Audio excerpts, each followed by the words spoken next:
NANI?! Mid to late June has some good releases coming out.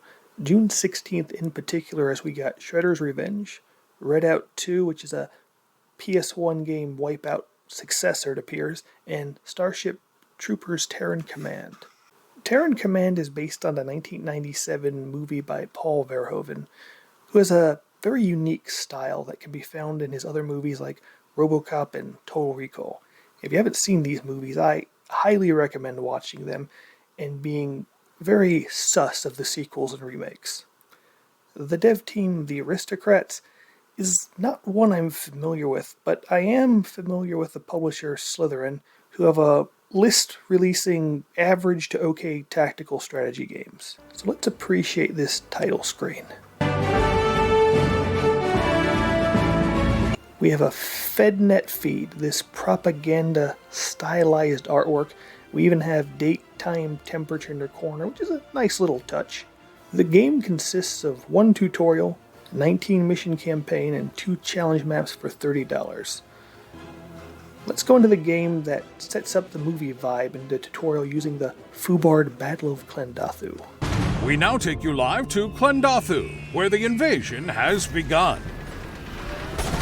Big K, as Cap Troopers like to call it, is an ugly planet. A bug planet. So after taking in a tad bit of atmosphere, the tutorial gives us the basics of movement, firing, move fire, which is the important core mechanics of the game. Then we get sent on a brief mission to make a plasma bug disappear. Now note the markers over the infantry. The game is very reliant on line of sight. Keep that in mind. The missions are good at showing the abilities of the new units and sets you up in situations to learn firsthand how to utilize them. The first few missions show the main actions you'll be taking in the game. First we've got defense, holding up fortifications and killing all the bugs. They even climb up the walls like in the movies. The defensive battles do become larger in scale as the game goes on. Second, clearing out bug holes. On the map we see red markers with numbers on them. The numbers show the current strength of the hive, and red shows that it needs to be cleared. The game has a mechanic that, if you wait too long, they'll gain in strength and gain access to new unit types. To clear the hives, form up a strike force, waltz on over, and shoot all the bugs. The red bug marker shows how many waves are left, and the red bar shows the hive regenerating a new wave. Clear it as much as you can, and send in a unit to clear the hive. The more waves defeated decreases the overall difficulty of the hive versus the unit's current strength. When cleared out, the hive goes from red to gray, and from what I've seen, they don't become infested again. Third, inside a tunnel or on a map with limited units, it has a very Command and Conquer-esque mission-y vibe, and it often shows off, I think, the strengths of the combat system, and they've got good atmosphere to them as well. Let's move on to the gameplay mechanics. The game does have a slight Dawn of War-ish feel to it. What I really like is how the resources play out. We have a supply. Every unit costs between 1 to 3 supply. Supplies increase from completing sections of the mission or looting crates located around the map. This increases the overall unit cap. The unit then keeps those resources as attacks until killed or disbanded, and then, if they are, you get them back immediately. No waiting for trucks or timers or resource tickers, so the action is constant and faster paced. The second is war support that is received and used in a similar manner to supply, but used specifically for turret construction, support buildings to allow new units to be called in, and prestigious endgame units. We have shuttles that are used to ferry in units as well as disband them, freeing up resources. They can also be used to reinforce wounded units. Pro tip, if you gather up your wounded units, as of writing this, use them all on the same pad at once. One shuttle will heal them all at once instead of going one at a time. Next we have line of sight. The little target icon above the unit's head will go green, meaning all clear to blast away at full strength, yellow obstructed view, meaning only a few members can shoot, and red meaning move us so we can shoot dum-dum. The units have very far fields of fire, and using terrain for increased vision or spotlights in darkness is key to squashing all the bugs. Units have the ability to move and shoot. Selecting the option will put a reticule over your cursor. Left click proceeds with the action. Now, moving a larger army will cause the units to blob together, blocking each other's view of fire. If you're not actively micromanaging them in the smaller fire teams, the blob will conga line into a wall of bugs, resulting in apes who clearly didn't want to live forever. Units also have the ability to gain experience. As they defeat bOOgZ, little yellow orbs will appear over their heads. Getting 3 results in at least 2 possible upgrades. I find one to be situationally useful and the other is always, I don't really think I'll ever be using that. Examples of this would be the standard infantry. You can choose shotgun blasts or bigger boom grenade. They already have access to standard grenades, which work perfectly fine. The bigger boom asks them to get point and blank, and then you have to manually move them away, otherwise they'll be caught up in the explosion. The shotgun is a somewhat more useful volley fire. There's the impressive amount of units in the game. The Federation has the standard mobile infantry that's good for most situations. The Mark II, which have access to grenade launchers on the rifles for medium armor bugs like the Tigers. Engineers that use flamethrowers to keep the bugs at bay with fire, repair units, and build turrets. The radio team acts as a mobile shuttle pad. The snipers are kinda meh. The officer that has a single Mark II with active offensive or defensive buffs. You get some electro boys with super flashlights. A fleet officer that calls in explosive barrels from space. The game hints for you to use the sniper beacon to gather the bugs around and use the space barrels on them. It's in theory a neat feature, but not effective as each sortie is a 1-minute cooldown. The sniper needs to be elite to get the tool set. The bugs will have to respawn to wave before you can take full advantage of the damage. You're better off using the supply on a creeping fire of regular infantry to mulch the bugs. Out of all the units, I find a mix of standard mobile infantry, the Mark IIs, at least 3 rocket squads and 1 engineer will clear any map with ease.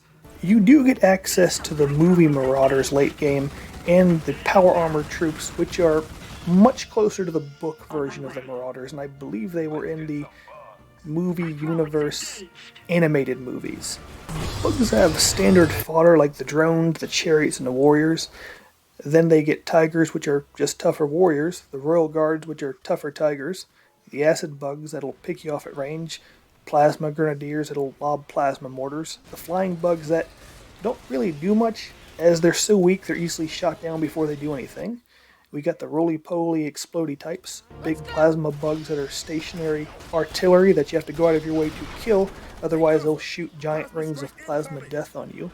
The tankers, which shoot little puddles of fire that are easy to telegraph and avoid, but if you order your troops to move beyond, they'll won't move around, they'll move through it and melt instantly. Most annoyingly of all, the Scorpions. Woo lads, the Scorpions. They have the durability of a tanker, with sniper range and a devastating multi-hit laser beam. It is possible to move and avoid. Sometimes you need a minimum of 3 rocket squads to insta-kill them, but on certain maps like the Air Force Base, they are more plentiful than the standard warriors. Any map they're on can turn into a bit of a slog. On most maps, you can only come across 1, maybe 2 tankers. The plasma grenadiers have no health to compensate for the range and are fairly rare to find. The Scorpions are some of the nastiest little monkeys and they defy the normal roll balance of the game. Lastly, special bug. A big bug.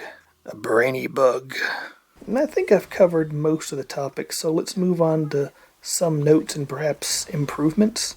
A tactical pause. You hit the space bar, game freezes, order units, hit space bar, get action. Would be useful on taking down some of that micromanagement just a tad, especially on some of the larger defense missions. The officers, maybe change it from an active buff to a passive area effect buff if the units are around the officer. Perhaps a formation. Click it so that the units will build up, having the mobile infantry and the Mark IIs up front, having the snipers and the engineers to the back, officer to the side, things like that. Right now when you move them, they don't move in formations, they just kind of move in a blob, so you have to slowly kind of pick everybody around, which increases the micromanagement. I'd say utility to the fleet liaison. The space fire barrels need larger range. The Scorpions, which perhaps are a hair outside of normal balance, may just need a slight tweak. There's pathing, but that's nothing new to an RTS. The biggest one, I think this will add replayability, a conquest mode. Just have kind of like the old Dawn of War games where you fought several different battles around the planet, go for overall planetary dominant. You can do certain resources and units available at certain maps, have randomly generated maps. I think it's a good idea, and I think that'll keep people playing it for longer than the standard campaign will. And there is the possibility always of a bug campaign itself. Now, the bug animations look really good, but the troopers sometimes seem a bit off, and maybe that's just because you play the troopers mostly and the bugs just fall down and die.